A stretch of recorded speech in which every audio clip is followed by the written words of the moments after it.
Conheci meu ex-marido quando eu tinha 18 anos.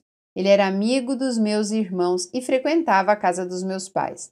2 anos depois nos aproximamos mais e começamos a ficar. E logo ele me pediu em namoro. Namoramos por 2 anos. E como todo relacionamento, tem seus altos e baixos, mas nada que tivesse qualquer relação com mulheres.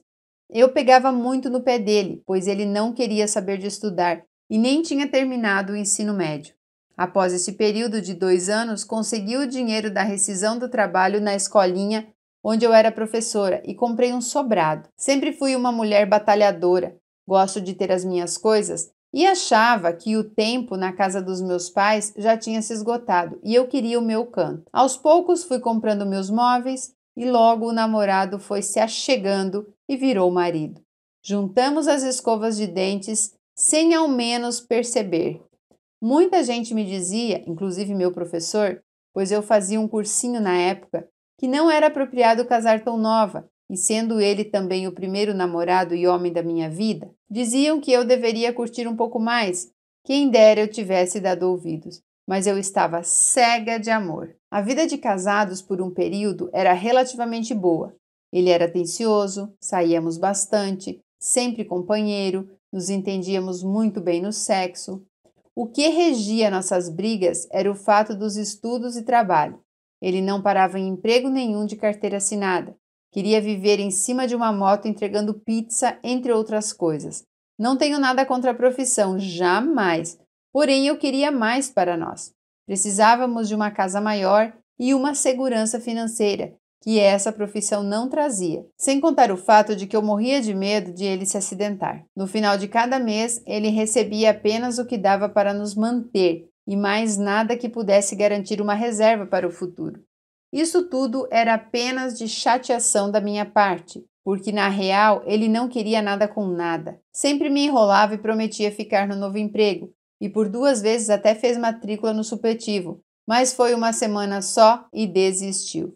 Depois de 4 anos de casamento, lá estava eu, trabalhando e estudando. E ele vivendo como queria em cima da moto. Eu nunca fui uma pessoa ciumenta ou controladora.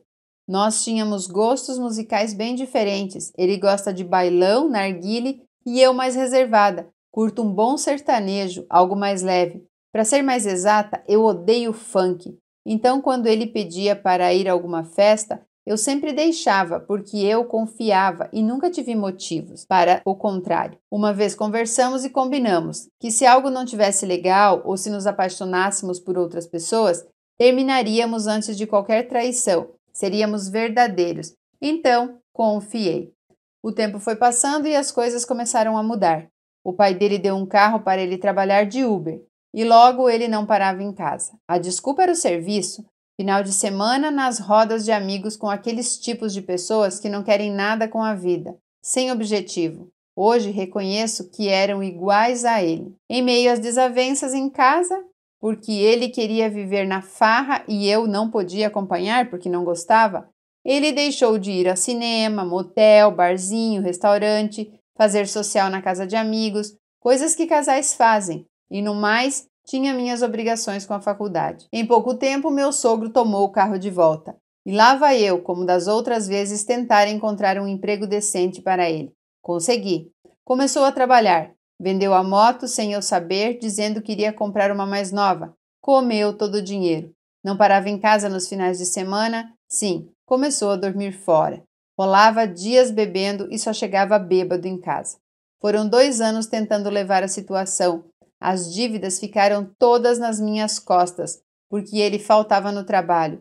Começou a colocar senha no celular e já não era mais o mesmo. E depois de muito tentar, acabei o casamento. Ele saiu de casa apenas com as roupas e jurou que ia se matar, porque não queria aceitar o fim. Fiquei com as dívidas e todo o sofrimento. Depois da primeira semana do término, ele sumiu. Dei continuidade à minha vida. Tive que abrir mão da nossa cachorrinha. Ela teve início de depressão e não comia. Chorava muito durante o dia e eu saía para trabalhar às 7 e só retornava à meia-noite, depois da aula. e isso doía ainda mais no meu coração. Separamos em junho de 2018 e em dezembro ele veio me procurar, depois de ter visto uma viagem que fiz para o Rio de Janeiro e postei fotos com alguns amigos. Disse que queria recomeçar, uma nova chance para nós, que não queria me perder e que me amava. E eu, sem cicatrizar, o amando ainda, voltei. Essa era a ponta do iceberg. Uma semana antes do Natal, voltamos. Ele teve uma briga feia depois de beber bastante em um almoço com os pais e o irmão, com direito a sair na mão e tudo. Nunca tinha visto aquilo. Realmente ele não era mais o mesmo. E acreditem, passei meu Natal e Ano Novo com ele dentro de casa. Ele tinha vergonha por tudo o que fez e só chorava e me pedia perdão. Isso porque ele estraçalhou o capacete caro que eu dei de presente para ele de aniversário e abri mão de viajar com meus amigos para cuidar dele. Passadas as festas, num belo domingo de janeiro, estou fazendo a unha sentada na cama e ele dormindo ao meu lado. Quando o celular dele vibrou, era uma mensagem de SMS. Quem manda isso hoje em dia? A mensagem dizia: não precisava ser assim. Questionei sobre, e ele disse que deve ter sido engano. Não engoli. Peguei meu celular e ameacei ligar. Ele continuou dizendo, então eu liguei. No terceiro toque, ele tomou o celular da minha mão e disse que era uma pessoa que ele tinha tido um rolo durante a nossa separação. E ela estava dizendo estar grávida. Aquilo foi uma bomba na minha cabeça. Meu mundo caiu. Questionei quem era e fiquei pasma. Uma mulher que tem idade para ser mãe dele. Morava na rua de cima da nossa casa e eu a conhecia. Já é avó, mãe de 3 filhos de pais diferentes, diarista e mora de aluguel. Não menosprezando a profissão, até porque é a mesma que minha mãezinha exerce. E assim, ela frequentava a roda que ele queria viver socado. Na minha cabeça passou milhões de coisas. Ele provavelmente já tinha um caso com ela bem antes da gente se separar. Joguei na cara dele esse possível caso e ele negou. Disse que nunca havia me traído. Terminei aquilo na hora, falei um monte e disse que não queria vê-lo nem pintado na minha frente. Poxa, eu estava esperando terminar a faculdade para podermos ter um filho. Foi um golpe na minha alma. Ele implorava para voltar, que nem sabia se era verdade e que iria resolver as coisas, mas na real eu não queria mais aquela dor de cabeça que ele me trazia. Eu queria paz. Cada um foi para o seu lado e não demorou muito para eu saber que eles estavam morando juntos e que em janeiro a dita não estava grávida coisa nenhuma. Engravidou um mês depois, porque a criança nasceu em novembro. Mas lá estava meu sofrimento. Começaram a surgir histórias de que ele me traía e que sim, eles tinham um caso. Para piorar tudo, o infeliz colocou na criança o mesmo nome que seria da nossa filha quando tivéssemos. E ainda convidou meus irmãos para irem para o chá de bebê. Sim, e eles foram. Foi um dia infernal na minha vida. Chorei horrores, me senti a última das mulheres. Com o passar dos dias, fui me restabelecendo. Minhas amigas me deram um maior apoio, mas a ferida ainda estava aberta. Eles moravam bem próximos, então eu sempre sabia das coisas, mesmo sem querer. Ele sumia no mundo e deixava ela grávida, e ela ia atrás dele altas horas nos bares e não a acompanhou no nascimento da criança. Não tínhamos qualquer contato, tinha bloqueado de tudo. Certa madrugada, acordei com um monte de ligação da minha vizinha dizendo que ele estava bêbado na minha porta, me chamando e chorando. Chamou tanto que sentou e dormiu. Eu não estava em casa. Aconteceram outras vezes e eu ameacei fazer um escândalo, então ele parou. Porém, em dezembro de 2019, fui num barzinho com uma amiga e na saída ele me fecha com a moto. Tinha me visto lá e ficou esperando eu sair. Ignorei e continuei andando, enquanto ele implorava para eu parar. Então parei. Perguntei o que ele queria. Disse que queria me pedir perdão, que me amava, que estava doendo viver sem mim e toda aquela ladainha de homem safado. Convidou-me para sair e conversar, e eu disse que não iria. Dias depois, ele conseguiu meu novo número e mandou uma mensagem. Eu deveria ter bloqueado, mas dei corda. Depois de muita insistência, aceitei ouvir o que ele tinha a dizer. Se é que tinha algo. Fomos num bar. Tivemos uma conversa esclarecedora e cheia de pontos que só consolidava o que eu já sabia. No final, me deixei levar pela saudade e a carência também, então fomos para um motel. Não me orgulho nem um pouco disso, sei que não deveria. Deixei meu amor próprio de lado para sucumbir à luxúria, mas naquele momento não havia mais nenhum inocente. E por desejo de vingança, eu tinha que colocar um chifre na cabeça dela.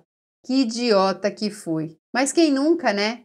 Fizemos amor a noite toda e depois ele me deixou em casa. Passado o furor, caí em mim e encerrei a situação. Pedi que não me procurasse mais e bloqueei novamente. Passado alguns meses, recebo um e-mail. Sim, um e-mail cheio de saudades. Apenas não respondi. Depois recebi outro, e outro, e outro. Quando novamente me manda mensagem de outro número.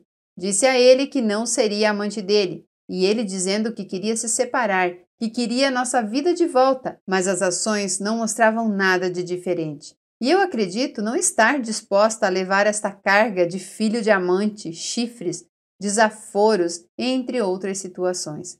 Creio que mereço bem mais do que isso. O bloqueei novamente, então. Na real, acho que ele tem saudade mesmo é da vida boa, de mulher dedicada, carro que compramos, que ficou comigo porque ele me devia uma boa grana, e os cartões de créditos que estavam ao dispor, já que ele e a família têm o nome sujo e viviam usando o meu e da minha mãe. Bom, sei que errei, mas isso tudo me serviu para entender que temos que dar atenção para as diferenças, porque no futuro elas serão um transtorno. E que ninguém muda ninguém. Aprendi também a não confiar nos homens. E deixei de lado toda aquela inocência de casamento perfeito, porque pelo que observo hoje em dia, está bem difícil de acontecer. Sigo em paz, terminando a faculdade e buscando novos horizontes. Pretendo me mudar daqui para não mais ter que vê-lo com a suposta família feliz, que é algo que ainda me atinge. Espero um dia estar totalmente curada de tudo isso. Obrigada por ouvirem a minha história.